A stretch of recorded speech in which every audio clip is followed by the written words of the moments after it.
ዓለማችን በገመድ ላይ እንደቆመች ሰው ናት።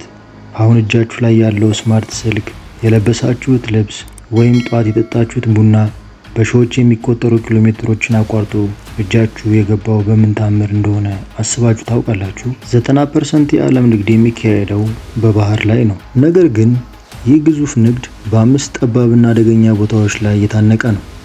እነዚህ ቦታዎች የንግድ መስመር ብቻ አይደሉም፣ የጦርነት መነሻ፣ የሀያላን ሀገራት ፍጥጫና የኢኮኖሚ ቁማር መጫወቻ ናቸው።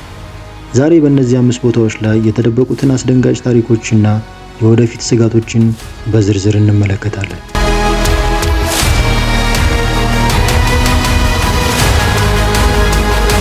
የሆርሙዝ ስልጥ በዓለማችን ላይ ካሉ የባህር መተላለፊያዎች ሁሉ እጅግ ስልታዊና የዓለም የነዳጅ የደም ስር ተብሎ የሚጠራው ወሳኝ ቦታ ነው።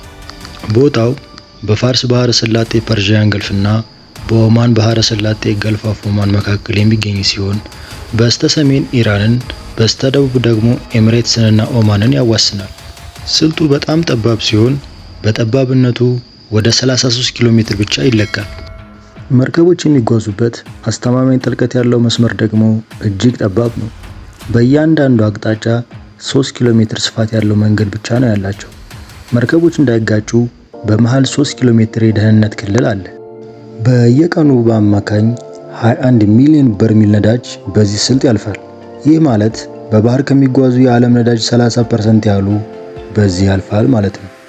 እንደ ጃፓን፣ ህንድ፣ ቻይና እና ደቡብ ኮሪያ ያሉ የእስያ ግዙፍ ኢኮኖሚዎች ከ80% በላይ ነዳጃቸውን የሚያገኙት በዚህ ጠባብ ስልጥ በሚያልፉ መርከቦች ነው። ከነዳጅ በተጨማሪ ኳታር ለዓለም የምታቀርበው የተፈጥሮ ጋዝ በሙሉ የሚያልፈው በዚህ በር ነው። ይህ ቦታ የንግድ መስመር ብቻ ሳይሆን የሀያላን ሀገራት ፍጥጫ ማዕከል ነው። ኢራን ከምዕራባውያን ሀገራት በተለይ ከአሜሪካ ጋር ግጭት በገባችበት ቁጥር ስልጡን እዘጋለሁ የሚል ማስፈራሪያ ትጠቀማለች። ይህን ካደረገች የዓለም የነዳጅ ዋጋ በአንድ ጀንበር በእጥፍ ሊጨምር ይችላል። አሜሪካና ሌሎች ሀገራት የንግድ መርከቦችን ደህንነት ለመጠበቅ ሲሉ በባህረ ሰላጤ ውስጥ ቋሚ የጦር መርከቦችን አሰማርተዋል። በኢራንና በኢራቅ የታንከር ጦርነት ከ1980 እስከ 1988 ሲደረግ ሁለቱም ሀገራት የሌላኛውን ወገን የነዳጅ መርከብ በመምታት የዓለምን ኢኮኖሚ አናውጠውት ነበር። በ1988 የአሜሪካ የጦር መርከብ በስህተት የኢራንን ሲቪል አውሮፕላን መታጥላ 290 ንጹሃን አልቀዋል። ይህም እስከዛሬ ድረስ ለሁለቱ ሀገራት ቅራኔ ትልቅ ምክንያት ነው። በቅርብ ዓመታት ውስጥ መርከቦች ላይ የሚለጠፉ ፈንጂዎችና የድሮን ጥቃቶች በዚህ አካባቢ በብዛት እየታዩ ነው። ምንም እንኳን ሳዑዲ አረቢያና ኤሚሬትስ ነዳጃቸውን በየብስ ቧንቧ ለማጓጓዝ ቢሞክሩም አሁንም አብዛኛው ነዳጅ በሆርሙዝ ማለፍ የግድ ነው።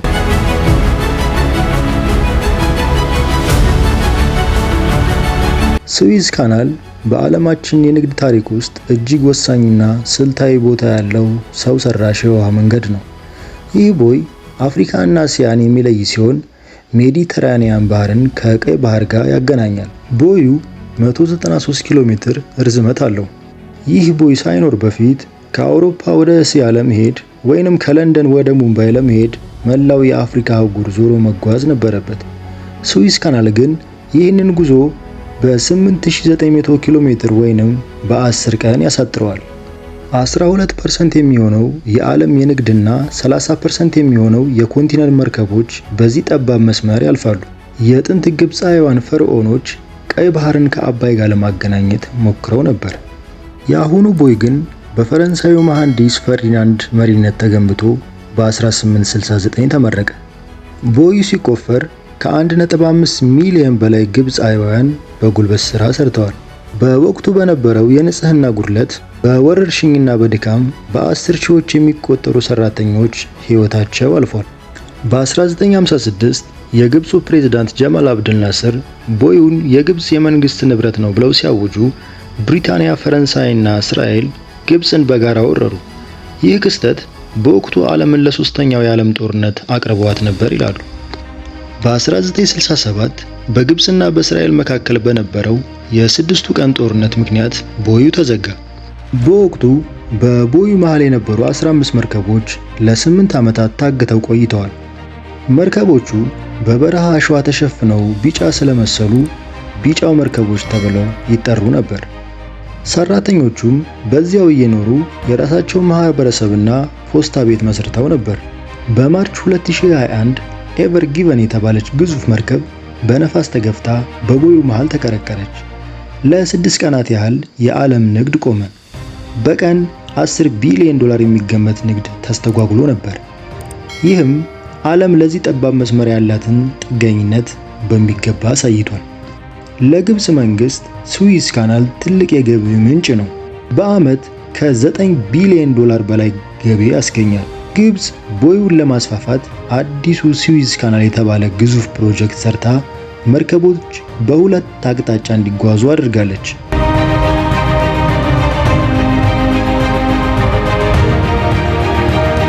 የማላስካ ስልጥ በዓለማችን ላይ እጅግ ስራ የሚበዛበትና ለምስራቅ እስያ ሀገራት የኢኮኖሚ ህልውና ወሳኝ የሆነ የባህር መንገድ ነው። ይህ ስልጥ በኢንዶኔዥያ ሱማትራ ደሴትና በማሌዥያ መካከል የሚገኝ ሲሆን የህንድ ውቅያኖስን ከፓሲፊክ ውቅያኖስ ወይንም ደቡብ ቻይና ባህር ጋር ያገናኛል። ስልጡ 930 ኪሎ ሜትር ርዝመት አለው። ነገር ግን እጅግ አደገኛ የሚያደርገው በጣም ጠባብ መሆኑ ነው። በደቡባዊ ጫፍ በሲንጋፖር አቅራቢያ ስፋቱ 2.8 ኪሎ ሜትር ብቻ ነው። በአንዳንድ ቦታዎች ጥልቀቱ 25 ሜትር ብቻ በመሆኑ እጅግ ግዙፍ የሆኑ መርከቦች ጥንቃቄ ካላደረጉ የመሬት የመንካት አደጋ አለባቸው። በየዓመቱ ከ94000 በላይ መርከቦች በዚህ ስልጥ ያልፋሉ። ይህ ማለት ከዓለም ንግድ 25% የሚሆነው እዚህ ይከናወናል ማለት ነው። ከፋርስ ባህረ ሰላጤ ከሆርሙዝ ተጭኖ ወደ ቻይና፣ ጃፓን እና ደቡብ ኮሪያ የሚሄደው ነዳጅ በሙሉ የሚያልፈው እዚህ ነው። ይህም በቀን ከ16 ሚሊዮን በርሜል በላይ ነዳጅ ማለት ነው።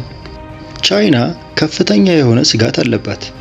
ምክንያቱም ቻይና 80% ነዳጇን የምታስገባው በዚህ ስልጥ ነው።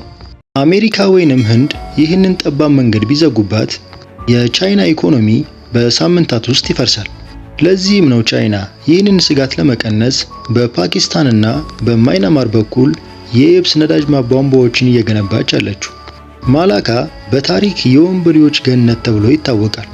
በ15ኛው ክፍለ ዘመን ጀምሮ እስከ ዛሬ ድረስ መርከቦችን የመዝረፍ አደጋ አለ።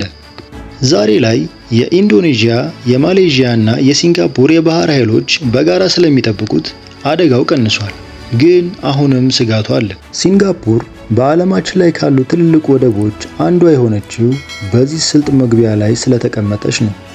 መርከቦች ነዳጅ ለመቅዳትና ዕቃ ለማውረድ ሲንጋፖር ላይ በመቆማቸው ሀገሪቱ እጅግ ባለጸጋን አድርጓታል።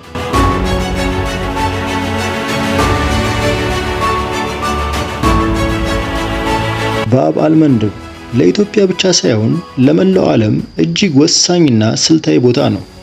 ይህን ስልጥ አፍሪካን፣ ጅቡቲና ኤርትራን ከእስያ የመን የሚለይ ሲሆን ቀይ ባህርን ከኤደን ባህረ ሰላጤና ከህንድ ውቅያኖስ ጋር ያገናኛል። ባብ አልመንድብ በአረበኛ የለቅሶ በር ማለት ነው። ስሙ የወጣው በጥንት ጊዜ በአካባቢው በነበረ የመሬት መንቀጥቀጥ አፍሪካና እስያን ሲለያዩ ብዙ ሰዎች ሰጥመው ስለቀሩ ነው ይባላል።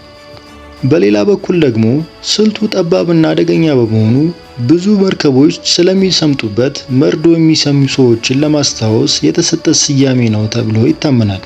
ስልጡ በአጠቃላይ 29 ኪሎ ሜትር ገደማ ስፋት አለው። ፔሪም ደሴት ስልጡን ለሁለት ትከፍለዋለች። መርከቦች የሚያልፉበት ዋናው መስመር 25 ኪሎ ሜትር ስፋትና 310 ሜትር ጥልቀት አለው። ይህ ጠባብነት ቦታውን በቀላሉ ለመቆጣጠር ወይም ለመዝጋት አመቺ ያደርገዋል። በየቀኑ ከ6 ሚሊዮን በርሜል በላይ ነዳጅ በዚህ በር ያልፋል። ይህ ነዳጅ ከፋርስ ባህረ ሰላጤ ተነስቶ በስዊዝ ካናል በኩል ወደ አውሮፓና አሜሪካ የሚሄድ ነው። በዓመት ከ25000 በላይ መርከቦች በዚህ መስመር ያልፋሉ። በስዊዝ ካናል የሚያልፍ ማንኛውም መርከብ ባብ አልመንድብ ማለፉ የግድ ነው። አንዱ ቢዘጋ ሌላው ዋጋ ያጣል። ኢትዮጵያ 95% የውጭ ንግዷን የምታካሄደው በጅቡቲ በኩል ነው። ጅቡቲ ደግሞ የምትገኘው በዚሁ በባብ አልመንድብ ደጃፍ ላይ ነው። በዚህ ወደብ አለመረጋጋት ሲፈጠር የመርከብ ዋጋ ወይም ኢንሹራንስ ይጨምራል። ይህ ደግሞ በኢትዮጵያ ውስጥ የሚገቡ እንደ ነዳጅ፣ ማዳበሪያዎችና ሸቀጦች ዋጋ እንዲንር ያደርገዋል። ይህ ቦታ በዓለም ላይ ከፍተኛ ወታደራዊ ክምችት ካላቸው ቦታዎች አንዱ ነው። ለምሳሌ ጅቡቲ ውስጥ የአሜሪካ፣ የቻይና፣ የፈረንሳይ፣ የጃፓንና የጣሊያን ጦር ሰፈሮች አሉ። ሁሉም እዚህ የተሰበሰቡት ይህንን ጠባብ የንግድ በር ለመጠበቅና ተጽዕኖ ለመፍጠር ነው። በቅርብ ጊዜ በየመን ያሉ የሁቲ አማጽያን መርከቦችን በድሮንና በሚሳኤል መምታታቸው ዓለምን አስደንግጧል። ይህም ትላልቅ መርከቦች በባብ አልመንደብ ትተው መላውን አፍሪካ እንዲዞሩ እያደረጋቸው ነው። ሌላውና በጣም ወሳኙ ባብ አልመንደብ ለኢትዮጵያ ኢኮኖሚ የደም ስር ነው። ይህቺ ጠባብ መንገድ ብትዘጋ ዓለም ትጨልማለች።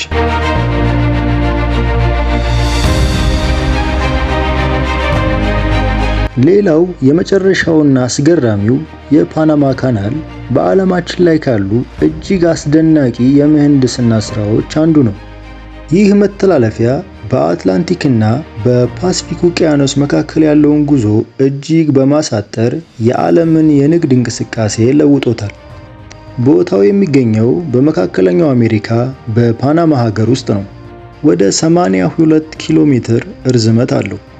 ይህ ካናል ሳይኖር በፊት አንድ መርከብ ከአትላንቲክ ወደ ፓሲፊክ ለመሄድ መላውን የደቡብ አሜሪካ አህጉር ዞሮ መጓዝ ነበረበት። ካናሉ ግን ይህንን ጉዞ በ13000 ኪሎ ሜትር ያሳጥረዋል። ፓናማ ካናል እንደ ስዊዝ ካናል ጠፍጣፋ አይደለም። መርከቦች በተራራማ ቦታዎች ላይ እንዲያልፉ ስለሚያደርግ የሚከተለውን ልዩ ዘዴ ይጠቀማል። የውሃ ደረጃ ወይም ግራቪቲ መርከቦቹ ወደ ካናሉ ሲገቡ ግዙፉ የውሃ በሮች ውስጥ ይገባሉ። ውሃው ወደ ውስጥ እንዲሞላ ተደርጎ መርከቡ ወደ ላይ ከፍ ይላል፣ ልክ እንደ ሊፍት ማለት ነው። መርከቡ ከባህር ጠለል በላይ 26 ሜትር ከፍ ብሎ ጋቱን የተባለውን ሰው ሰራሽ ሐይቅ ያቋርጣል። ጉዞውን ሲጨርስ ደግሞ በሌላ በኩል ውሃው እንዲቀንስ ተደርጎ ወደ ባህር ጠለል ዝቅ ይላል። መጀመሪያ በ1881 ፈረንሳዮች ሊቆፍሩት ሞክረው ነበር። ነገር ግን በወባ እና በቢጫ ትኩሳት በሽታ ምክንያት ከ20,000 በላይ ሰራተኞች በማለቃቸውና በገንዘብ እጥረት ፕሮጀክቱን አቆሙት። አሜሪካ በ1904 ስራውን ተረክባ በ1914 አጠናቀቀች። በወቅቱ $375 ሚሊዮን ገደማ ወጪ ተደርጎበታል። ካናሉ እስከ 1999 ድረስ በአሜሪካ ቁጥጥር ስር ነበር።